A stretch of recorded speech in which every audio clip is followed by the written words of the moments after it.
Hi, everyone. This episode mentions suicide and themes related to suicide. View at your own discretion.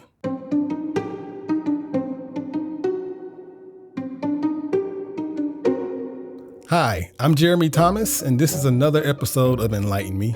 Joining me today is Dr. Megan Rogers. Megan, thank you so much for joining us today. Would you start off with just a brief introduction? Tell us a little bit about your backstory and what brought you here to Texas State. Yeah, absolutely. And thank you so much for having me here today. So again, my name is Megan Rogers. I am a clinical psychologist by training. I am currently an assistant professor in the Department of Psychology here at Texas State. To give a little bit of information about my background, I completed my bachelor's at NC State University up in Raleigh, North Carolina. I then went down to Florida State to complete my Ph.D. in clinical psychology. I went up to Rhode Island to complete my clinical internship year, which is essentially that last very applied component of the clinical psychology Ph.D. And then I did a postdoctoral fellowship at Mount Sinai Hospital in New York City before moving down here to start my faculty position at Texas State. Now, was there something specific that brought you to Texas or to Texas State University? And how long have you been at the university? Yeah, so I've been here at Texas State for 4 years. I'm in my fourth year. I started in the fall of 2022 as an assistant professor in the Department of Psychology.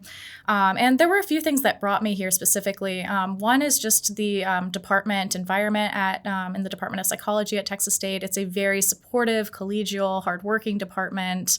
And that environment just can't be beat when you're trying to launch your program, starting as a new faculty member, and just trying to learn all the ropes of all of the new hats that you have to wear. I'm wearing a lot of hats now. So that was something that was really important to me. Another thing that was really notable to me about Texas State was the opportunity to engage in partnerships across the university. So I have been a faculty fellow with the Translational Health Research Center for the past 2 years. I actually reached out when I was interviewing for the job here and asked to speak with the director, Melinda, of the program. And she just really sold me on the different opportunities and networking community partnerships. And it's been a real pleasure to work with them as well. I know you've done a lot of research over your years so far, but what is your research primarily focused on nowadays, your most recent research efforts? Yeah, I would say my research is broadly focused on the topic of suicidal thoughts and behaviors, with a focus on just better understanding, assessing, and preventing death by suicide. So my work is really guided by two questions. So first, what contributes to the development and maintenance of suicidal thoughts? Who is most at risk for suicide? And then lastly, a key question that I've been really focusing on lately is when and under what circumstances does a person transition from suicidal thoughts to actually acting on those thoughts and making a suicide attempt. Most recently, I would say that my work has focused on just really understanding the acute suicidal crisis state. So what is going on in the short term, in those hours to days leading up to a suicide attempt. We've made a lot of progress in understanding some of those key kind of symptom domains, understanding kind of the temporal processes in which they're operating. And I'm hoping that this research is really going to spur further developments in just developing clinically actionable interventions as well as assessments so that we can better help those in need. Where did this interest come from? How did you first become interested in understanding suicide? Yeah, excellent question. I would say my experience is twofold. So first, on the personal side of things, I have been impacted by suicide in my life, as I would say that probably most of us have in some capacity. So that was something that was really important to me, just growing up, seeing just all of the struggles around me regarding mental health, my peers, and my family and my friends. So mental health has always been something that's been near and dear to my heart. Interestingly, I didn't even start in psychology. I actually started planning to go into computer science, go into video game design. But when I got to college and just really kind of noticed my passion for mental health and suicide prevention blossoming, I switched over to psychology, discovered what research was. I had never, heard of like scientific research before in that sort of sense. Fell in love with research, found out that I was able to combine my coding background with actually doing scientific inquiry on suicide. So that really sparked my interest in going forward and getting a doctorate and kind of really just making this my career, making this my life.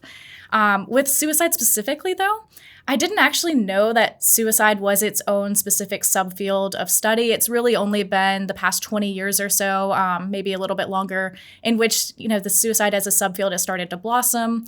I thought that we could only really study like diagnoses like depression or borderline personality disorder.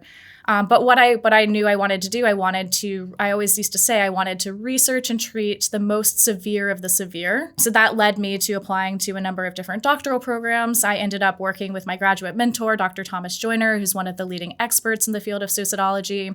Absolutely fell in love with the topic area. So it's been a very, perfect blend, I would say, of personal and professional passions. You mentioned something very interesting about being able to combine your computer science background with the work you're doing now. Can you talk a little bit more about how that overlap works? From a very young age, actually, my dad is a computer engineer. So I used to he worked from home back before it was cool to do so. I used to sit on kind of the back of the guest bed and I would just watch him code. And eventually I was like, hey, can you teach me how to do this? I want to build games. So I wanted to be a video game developer, which, at surface level probably doesn't look like it really coalesces with psychological research very well. But a lot of what we do in the lab actually relates pretty strongly to having those quantitative and those coding skills. So for instance, we code behavioral tasks that we will do and conduct with participants in the lab. And then when we are done with any sort of study, we are ending up essentially with a massive data set or a set of data sets. So there's a lot of coding that also goes into cleaning and managing and putting all of those data sets together, to running the analyses, to creating presentable tables and figures in a way that's going to be digestible to lay audiences. Gotcha. So it's been fun to be able to still do what I loved and apply it to something else that I love. What are some of the latest things that you've discovered in your research? Is there anything new or interesting that you want to share about some of the latest research that you've done? Most of my recent work has spanned three kind of distinct yet complementary areas. So one is just really understanding short-term risk for suicide. So what is happening in those hours to days preceding a suicide attempt? What are the core symptoms of an acute suicidal crisis? So some of my recent work has really helped to elucidate what are those key warning signs and how are they working together over short periods of time. So one of the methodologies that I've used recently is called ecological momentary assessment, which sounds like a mouthful, but it's essentially we are delivering surveys to our participants' smartphones several times a day over the course of a week or 2 weeks or more, which is really giving us a granular look at how some of these symptoms are unfolding over hours. So with one of our recent studies, we were fortunate to have about 165 severely suicidal adults recruited across the United States who provided 4 weeks of this type of study survey responses. So they provided up to, I think, about 150 responses over that 4-week period. And from there, we've been able to run some analyses and really just identify 4 key symptom dimensions. One being this intense distress and arousal-based state, which is really characterized by hopelessness, unbearable psychological pain, kind of that perception that it's unescapable, accompanied with things like kind of sleep disturbances, agitation, marked irritability, kind of providing that energy alongside distress that's going to put somebody at risk for suicide. The second of these dimensions is self-alienation, so this kind of feeling of self-disgust or self-hatred or a perception that one's just a total burden on themselves or society or the world. The third being a more cognitive dimension, so really thinking about the uncontrollability of one's thoughts. So we find that individuals who are at risk for suicide are often experiencing this narrowing of attention towards one's distress, just really kind of having that ruminative, cyclical, perseverative thinking that is perceived as difficult to control. And then the fourth dimension here is actually a disconnectedness and withdrawal state. So it's kind of withdrawal from other people, withdrawal from activities, withdrawal from even food or drink or alcohol or substances that maybe they'd been using for a long time. We see that in the kind of the days leading up to suicide as well. So I'm really hoping that with kind of these combined symptom dimensions, it's going to have 2 pretty big implications. So one, again, is just really thinking about how can we leverage this information to develop clinically actionable assessments as well as interventions. We know that most of those symptoms can be intervened upon. So just figuring out the timing, can we identify when somebody is going from a lower risk state to a higher risk state using some of this information. And then secondly, we also know that the majority of individuals who die by suicide or who are experiencing suicidal thoughts actually deny having those thoughts to anybody, even in the days leading up to their deaths. So you'll notice those symptom dimensions that I mentioned didn't mention suicidal thoughts at all. And that's because we want to be able to overcome this issue of non-disclosure. We know people don't always want to talk about it, especially in the United States. They're scared they're going to be hospitalized with the accompanying medical bills, financial consequences, possibly losing their job, and just all of the stigma and shame that goes along with that. So we want to make sure that we're able to help people without necessarily relying on them telling us about their suicidal thoughts. So what are some of those signs or things that other people can look out for that someone is showing some potential suicidal ideation? Yeah, so I would say anybody can recognize some of the signs. So we know, for instance, if somebody is becoming more withdrawn, more quiet, maybe evasive, not really spending time with people or doing the same activities that they used to, that would be a key warning sign to look out for. Simultaneously, however, we also have a lot of evidence showing that kind of intense amounts of energy or arousal are actually needed to overcome our survival instincts and actually make a suicide attempt. So looking for things like just kind of agitated arousal, like not being able to sit still, extra fidgety, as well as just acute insomnia or sleep disturbances. So somebody who has more recently started having a lot of sleep problems is actually likely to be at higher risk than somebody who's just had chronic insomnia and has never been able to sleep well. So really looking at some of those changes and patterns. And then the third thing that I would typically look for would be kind of, again, that cognitive fixation. Are they really just kind of getting stuck on their problems or their thoughts? Does it seem like it's just kind of been tough for them to disengage or maybe engage with some other activity or conversation? So if somebody's really getting stuck, perseverating on their distress, and they're perceiving that they can't stop thinking about it, that's a sign that maybe they need a little bit of extra support. So you mentioned certain signs of suicidal ideation. What can we do if we see a family member or a friend or a loved one that's showing some of these signs? What actions can we take? Absolutely. And I think there are, things that all of us can do. So the first one is that there are a number of kind of gatekeeper or peer support trainings that are out there, one of which is called QPR.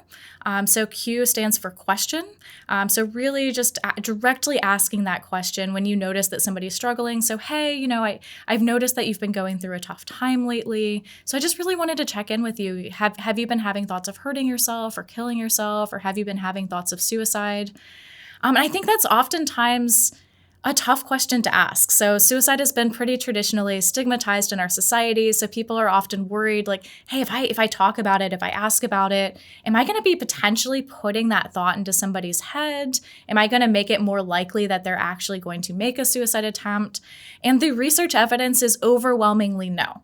So what we know is actually not only does asking the question not increase one's risk, it's not harmful to them. But we also see, even if you were asking, as I do in my research studies, sometimes repeatedly, we also see sometimes that there is a slight decrease in their risk, just some relief that it's finally out in the open and that they're actually receiving that help and that support that they need.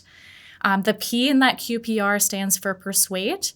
And then the R stands for refer. So I'm not going to go into all the nuances, but essentially what this stage is about is, hey, there are professionals out there that have been trained and know how to, manage and, work with somebody who's feeling these feelings. Would you be open to us kind of making that connection and setting up an appointment? So that's something that anybody can do when they notice that a friend or a family member or a loved one is struggling. The other thing that I would mention is just really kind of educating oneself about the signs and just really kind of making sure that you're present in somebody's life if they are kind of experiencing and kind of showing some of these signs and some of these changes especially. I kind of want to talk about your research today and how you're applying it to anything that you're doing here at Texas State. Are there any organizations or, collaborative efforts that you're applying this research and making efforts to show this impact and spread that awareness to people across campus? We have a few different areas that we've been exploring. So I am a faculty fellow working with the Translational Health Research Center. As part of that, I've given presentations to community members and lay people who are interested in this area. So I do give kind of suicide risk assessment trainings. This is also something that I do in the surrounding community and nationwide. So I give a variety of different workshops and seminars that are focused on various aspects of suicide risk assessment, management, intervention, so on and so forth. So really just trying to be out there in the public, kind of spreading that awareness. On campus specifically, one of the areas that we've been working with is I am a co-investigator and data analyst with the FESTA program, which stands for Fentanyl Education, Support, Training, and Awareness. So this is a grant that was funded by SAMHSA. We are in year 2 of 5 right now. And as the name suggests, it's really about spreading fentanyl education and awareness in middle schools and high schools at the university setting. And although we're focused primarily on fentanyl, we also do want to incorporate some of those aspects of mental health as well as suicide prevention in some of our educational and awareness materials as well. So that's been another avenue. I've also been in conversations recently with a counseling center who has a very robust system in place already. But I think we've had conversations about the possibility of just kind of building and deepening that partnership a bit more. I think it's great that you're already forming partnerships and looking forward to new ones to help spread this information. I think it's going to be very helpful and very useful for a lot of people. Correct me if I'm wrong, but you've won several awards over the past couple of years for your research as well. Can you talk about that a little bit? I've been very honored over the past couple of years. I was awarded with the Rising Star Award, I think about 2 or 3 years ago, from the Association of Behavioral and Cognitive Therapies, the Suicide and Self-Injury Special Interest Group. So I won their Rising Star Award, I believe, in the fall of 2023, 2024, somewhere in there. Was awarded with the Association of Psychological Sciences Rising Star Award. So that was a huge honor. That was something I'd always been looking towards, from my first time in graduate school when I, became aware that these existed, bright-eyed, bushy-tailed, it was very aspirational. So it was an honor to actually be awarded with that. I was also awarded this past spring with the American Association of Suicidology's Edwin Schneidman Award, which is essentially their early career achievement award for research contributions in this area. That was another one that was near and dear to my heart. I'd been a member and been involved with AAS for about 10 years. I actually served a stint on their board of directors through an elected position back in 2019 to 2021. So it was a great honor to just have my work recognized and show that I actually am making a significant impact and, trying to help save lives. Are there any other best practices or tips you'd like to share for people who might not be familiar with these types of conversations about suicidal ideation? I think the best tip I have is just trying to familiarize yourself. Suicide may feel taboo, it may feel stigmatized, especially in certain cultures, but knowing that suicide is a universal problem that can impact any and all of us, and likely will in some capacity at some point in our lives. So just being aware of those signs, being aware of, hey, what would I do if I noticed that I was struggling or that somebody I love is struggling? I think just trying to not shy away from it would be one of my tips. Thank you so much for sharing that information. You're doing a lot of great work and a lot of impactful work, and I can't wait to see how your partnerships on campus can help spread this awareness. Thank you so much. This has been another episode of Enlighten Me, and we'll see you on the next one.